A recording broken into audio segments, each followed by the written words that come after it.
Hi ඔන්න මම අද ආවේ මගේ අන්තිම පාඩම. එහෙමත් නැත්නම් ප්‍රශ්නයක් අහන්න ඕන වෙන වචන ගැන කතා කරපු අන්තිම වීඩියෝ එක තියෙනවනේ. අන්න ඒකටම සම්බන්ධ තවත් දෙයක් අරගෙන. ඔයාලට මතක ඇති ඒ වීඩියෝ එකේදී how much how many කියන වචන දෙක පාවිච්චි වෙන countable uncountable noun ගැන අපි කතා කරා. කාට හරි මේ වීඩියෝ එක මගේ ඇරිලා තියෙනවා නම් මේ උඩ පෙන්න link එකෙන් ගිහිල්ලා එකත් බලලා එන්න කියලා මම ආරාධනා කරනවා. හොඳයි. කොහොම වුණත් මම අද කතා කරන්න යන්නේ මෙන්න මේ countable uncountable noun කියන ඒවා ගැන. ඒවා මොනවද කියන ඒවා ගැන චුට්ටක් ගැඹුරින්. අපි ඉස්කෝලේ යන දුවල පුතාලටත් මේක වැදගත් වෙනවා වගේම මේ පාඩමෙන් පස්සේ ඔයාලට කවදාවත් කොච්චරක්ද කියන එක ගැන අහන්න how much the how many ද මම මෙතෙන්දි පාවිච්චි කරන්න ඕනේ කියන එක ගැන හිත ඉන්න ඕන වෙන එකක් නෑ. එහෙනම් අපි යමු අද පාඩමට. හොඳයි. අපි මුලින්ම බලමු මේ නාම පදයක් කියලා කියන්නේ මොකක්ද කියලා.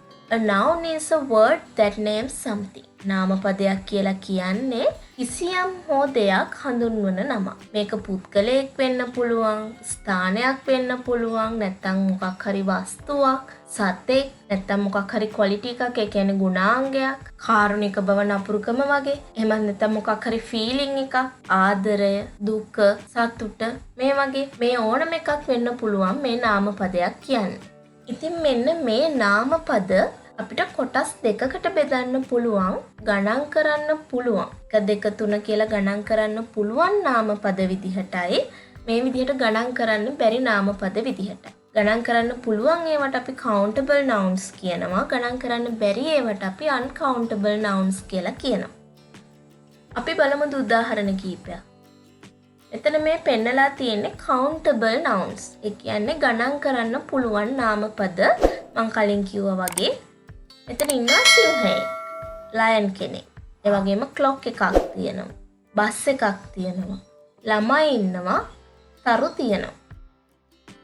මේ හැම එකම අපිට සිංහව එක්කෙනෙක්, සිංහව දෙන්නෙක්, 3ක් 4ක් කියලා ගණන් කරන්න පුළුවන්. ඔරලෝසුත් එහෙමයි. ඔරලෝසු 2ක් 3ක්, බස් එකක් 2ක්, ළමයි ගොඩක්, ළමයි එක්කෙනෙක් දෙන්නේ, තරු 1ක් 2ක් 100ක් ලක්ෂයක් වුණත් අපිට ගණන් කරන්න පුළුවන්. අන්න ඒක හින්දා තමයි මේවට ගණන් කරන්න පුළුවන් නාම පද කියලා කියන්නේ.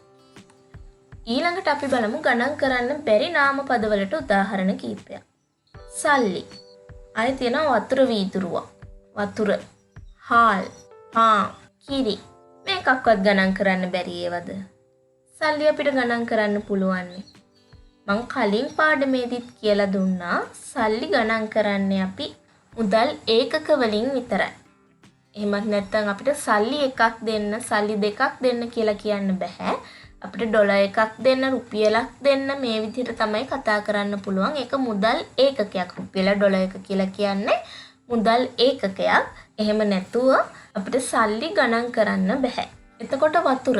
වතුරත් එහෙමයි. වතුර උනත් අපිට ගණන් කරන්න ඕන වුණොත් අපි ගණන් කරන්නේ මොකක් හරි වාචනයක්, මොකක් හරි මෙෂර්මන්ට් එකක් එක්ක. එහෙම නැත්නම් අපිට කෙලින්ම වතුර ගණන් කරන්න බෑ. වතුර 1 වතුර 2 කියලා ගණන් කරන්න බෑ. හාල් උනත් එහෙමයි. අඩුමතරමේ හාල් ඇට වලින් හරි තමයි අපි ගණන් කරන්න වෙන්නේ. පාන් අපි කට වචනෙට නම් කියනවා තමයි පාන් එකක් දෙන්න, එහෙම නැත්නම් පාන් එකක් ගන්න කියලා. හැබැයි පානුත් පාන් රාත්තල, එහෙමත් නැත්නම් පාන් පෙත්ත මේ වගේ මොකක් හරි ඒකකයක් එක්ක තමයි අපි ගණන් කරන්නේ. හොඳයි. අපි ඊළඟට බලමු නාම පද මෙන්න මේ කොටස් දෙකට බෙදලා වෙන් කරගන්නේ කොහොමද කියලා. එහෙමත් නැත්නම් මේ එක කොටසට අයිති ආවේනික ලක්ෂණ මොනවද කියලා. මුලින්ම අපි countable nouns බලමුකෝ.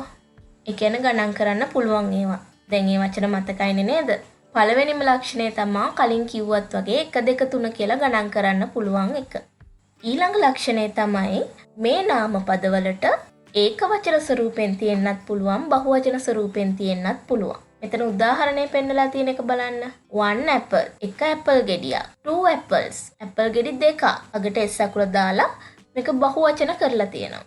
ඒක වචන බහුවචන කරන විදිහ ගැන අපි පස්සේ පාඩමකින් කතා කරමු. ඒ ගැන මේ වෙලාවෙ ඉච්චරම හිතන්න යන්න එපා. 1 ball, 2 balls. මේ විදිහට අපිට ඒක වචන තියෙන්නත් පුළුවන්, මේක බහුවචන තියෙන්නත් පුළුවන්. ඊළඟට මේ නාම පදයකට කලින් අපිට මොකක් හරි ඉලක්කම, එහෙමත් නැත්නම් මේවට කියනවා අපි ඉංග්‍රීසි භාෂාවේදී ආටිකල්ස් කියලා. මේවා භාවිතා කරන්න පුළුවන්. ආටිකල් ගැනත් මම ඉස්සරහදී පාඩමක් කරන්න බලාපොරොත්තු වෙනවා. දැනට මම කියන්නම් an කියන එකේ සිංහල අර්ථය අපි ගත්තොත් හල් කයන්න. ඇපල් ගෙඩියක්, apple, a ball, බෝලයක්. මේ අගට හල් කයන්න යොදන්නේ අපි සිංහල භාෂාවේදී යන්නේ. ඒක තමයි an කියන එකෙන් භාවිතා වෙන්නේ. හොඳයි. කොහොම වුණත් මෙන්න මේ ඉලක්කමක් හරි an වගේ ආටිකල් එකක් හරි මේ countable nouns ඉස්සරහින් යොදන්න පුළුවන් වෙනවා. a ball, බෝලයක්. two balls, බෝල දෙකක්. දෙකද අපි එතන ඉලක්කමක් යෙදුවා 2. an egg, බිත්තරයක්. මේ විදිහට අපිට පාවිච්චි කරන්න පුළුවන් වෙන්නේ countable nouns වලට විතරයි. ඊළඟට අපි uncountable nouns වල ලක්ෂණ බැලුවොත් පළවෙනි මේක අපිට මේවා ගණන් කරන්න බෑ. ඒක නෙවට uncountable කියන්නේ නේද? අපිට හාල් එකක්, වතුර එකක් කියලා කියන්න බෑ. කියනවා නම් අනිවාර්යයෙන්ම ඒකට මොකක් හරි ඒකකයක් තියෙනවා. හාල් එකක් නම් සමහර වෙලාවට අපිට හාල් කිලෝ එකක් වෙන්න පුළුවන්, පැකට් එකක් වෙන්න පුළුවන්. එහෙමත් නැත්නම් වතුර වීදුරුවක් වෙන්න පුළුවන්, වතුර බාල්දියක් වෙන්න පුළුවන්. මොකක් හරි ඒකකයක් තමයි අපි මේ 1 2 කියලා ගණන් කරන්නේ. අපි ටිකක් ඉස්සරහදී ඒක බලමු. එහෙම නැතුව මේ හාල් වතුර වගේ uncountable noun එකක් නෙමෙයි. ඊළඟ ලක්ෂණය ටිකක් වැදගත් එක. මේ නාමපද ගණන් කරන්න බැරි හින්දම මේවා හැම වෙලාවෙම තියෙන්නේ ඒක වචන විදිහට. උදාහරණ දීලා තියෙන වචන ටික බලන්නකෝ. money. money කියන්නේ සල්ලි. සල්ලි වල ඒක වචනෙත් සල්ලි, බහු වචනෙත් සල්ලි. වතුරත් ඒ වගේ. ඒ වගේම සීනි කියන එකෙත් අපිට ඒක වචන බහු වචන කියලා වෙන් කරන්න බෑ.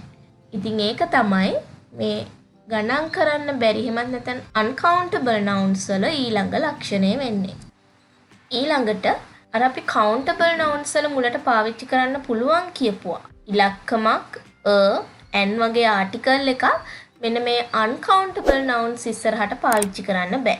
උදාහරණයක් විදිහට ගත්තොත් an air වාතයක් කියලා අපිට කියන්න බෑ. a water වතුර, three love ආදරය 3ක්. මේ විදිහට අපිට කියන්න බෑ. ඒක නිසා තමයි කියන්නේ මෙන්න මේ දේවල් uncountable noun එකක් ඉස්සරහට මේ වචන පාවිච්චි කරන්න බෑ කියලා. එතකොට මේ uncountable nouns මනින්නේ කොහොමද?